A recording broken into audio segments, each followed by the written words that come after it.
versus Edinburgh Rugby. Coach Jack Barnes.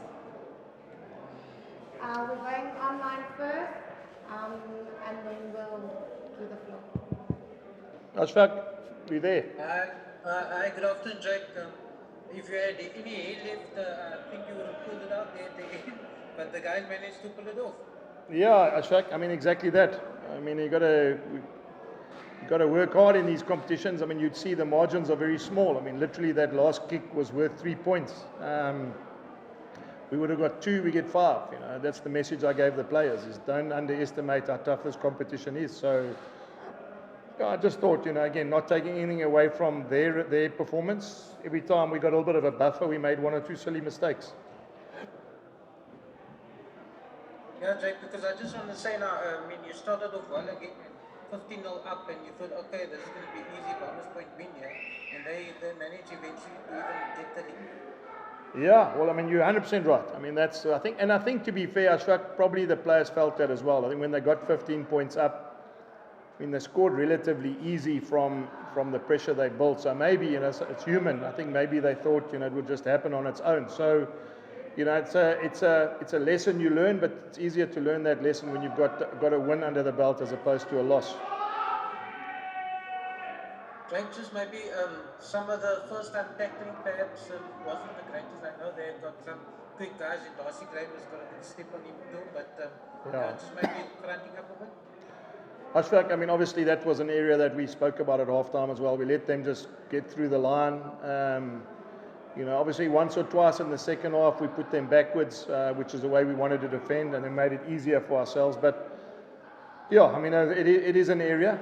It is an area that we've spoken about. That is a kind of team that if you do miss 1 or 2 tackles, they'll punish you and they'll offload and they'll keep the ball alive. I just said to their coach now, let's not underestimate. We got a lock who's playing there. He's got 1 test match. Their whole tight 5 have all played test match rugby.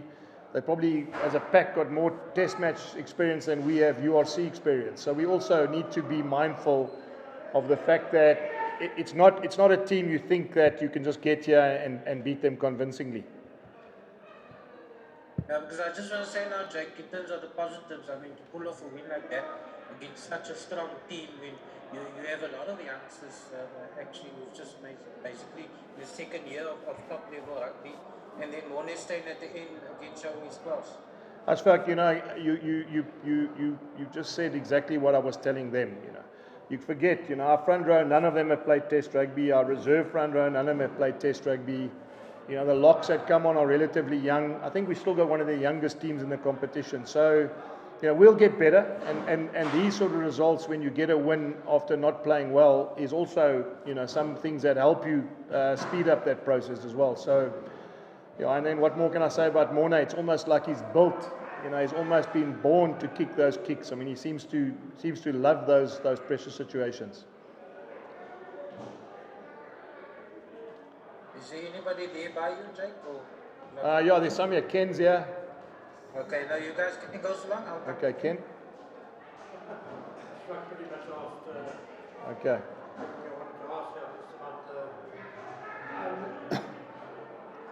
I guess during the game, there were periods when the guys did things really, really well. But there was a lot of inconsistency in the game. But there was times when 100%, Ken. I mean, there were times I thought, geez, we were outstanding. We defended certain sets, like 3, 4, 5 phases, and we were perfect. And then all of a sudden we got missed a tackle, and all of a sudden we were chasing each other again. So, and then attack-wise as well. There was a moment there when we were chasing, as in trying to score a try on the halfway line there.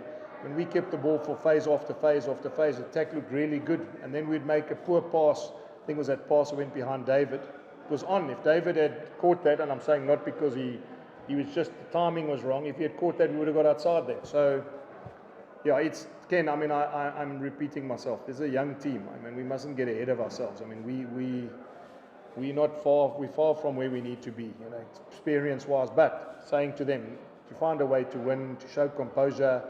I mean, I've coached for a long time. This would be, some teams would lose there. Some teams would be in the exact same situation and basically, accept the fact it's not their day. And yet, with 4 or 5 minutes left to go, we could still win the game, which is, I mean, that's a massive bonus as a group. It's a massive confidence builder as a group too.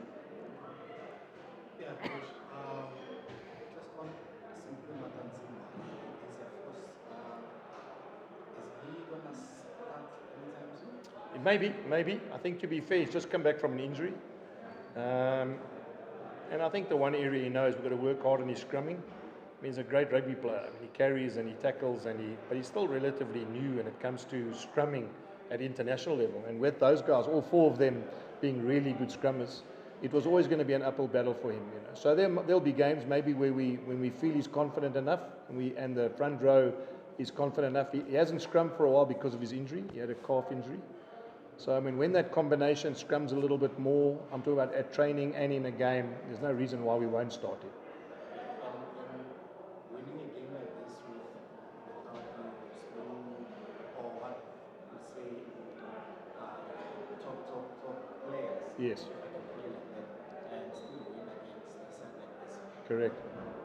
Puts pressure on you in selecting your team. No, not at all. I think the one thing that coaches want is they want pressure when it comes to the best players being around and pushing each other, you know.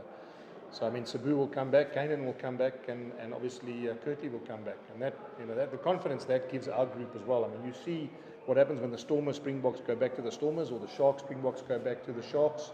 And there's an incredible boost to their team when you can bring those kind of players back. So, yeah, I think, I mean, today we saw Wilson playing 15, you know, David playing 15. The more guys that can push each other for positions, the easier it is, not the more difficult.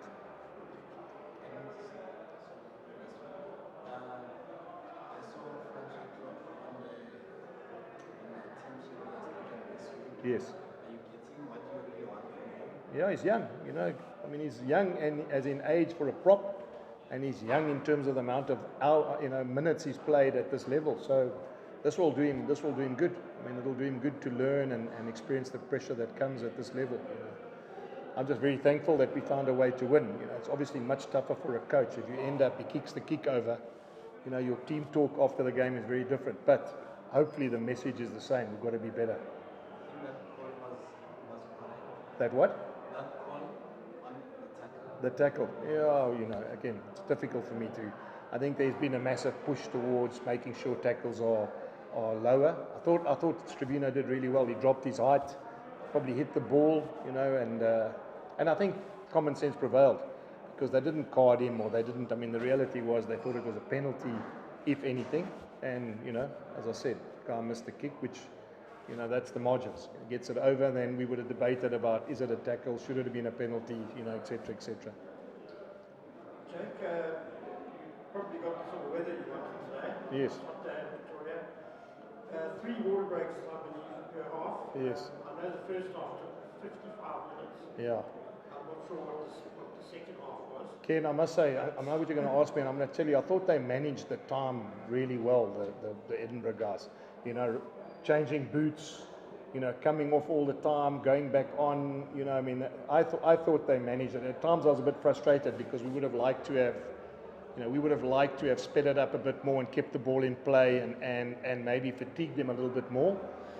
But it's funny how it works, you know. Sometimes by them slowing it up, they ran out of time at the end as well. You know, so sometimes, you know, you can catch out yourself, you know, as you say. If there was another 3-4 minutes because they hadn't slowed the game up in the middle parts of the game, and as you said, you know, I mean, where do you get a guy changing boots 1 minute after half time when he's had 15 minutes in the change room to change his boots, you know? So, look, I mean, they're a clever side, they're well coached, and you know, we lost to them last year, so you know we now get a result against them at home, and that's positive for us.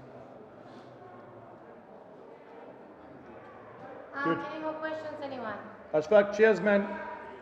I got one more, Jake. Okay, what's it? You're talking about the managing there, but also in terms of the referee, maybe some calls were questionable. Maybe you guys, you spoke about the lack of experience, maybe also playing the ref as well. You know, sometimes I know you want to play quick tempo, but sometimes just slow down, keep it tight a bit, because they seem to thrive off the loose. Ashfaq, I'm going to say there's not many teams in the world that can put Hamish Watson on their bench. You know, he's a British and Irish Lion. I mean, just shows you the caliber of loose forwards they have, you know. And, you know, if I look at the game, I think there's one part of the game where I mean, obviously the ball hits the pole and they go and score, but just before half time, we won a line out at the back. We got sacked. We should have maybe you know, stayed stronger, scored there, and then we went around the corner and under the poles, we turned the ball over. You know, now that's a massive time. That's a massive turning point for me, Ashfaq. So, yeah, I thought they're very clever. I mean, they very, very hard on the breakdown. They don't give you any rhythm to play off, and we have to adapt, because the higher the level you play, the less time you have. The higher the level you play, the more decisions you have to make at the breakdown without just standing off and waiting. You know, so I mean, yeah, I do think that they did it well, and we probably didn't adapt as quickly as we could. But we'll work on that. We'll make sure that that's a lesson for us, is chasing into the breakdowns, finishing off when we're in the 22, and defensively understanding, you know, that we can't slip tackles. We've got to make sure that we get into the line, and we can't let teams go through us. Last one, just on Forsen, the ball didn't really seem to go his way, but he tried a bit. Yeah, look, Ashfaq, I think that is one massive bonus for me, is that he got through that 55 minutes unscathed. He's going to be a massive amount of confidence for him.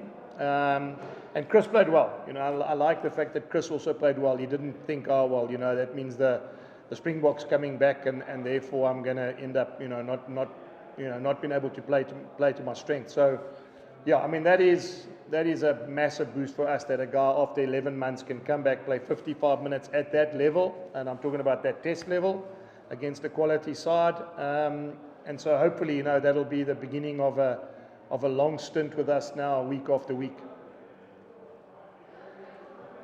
Okay, thank you so much. Thanks, guys. everyone.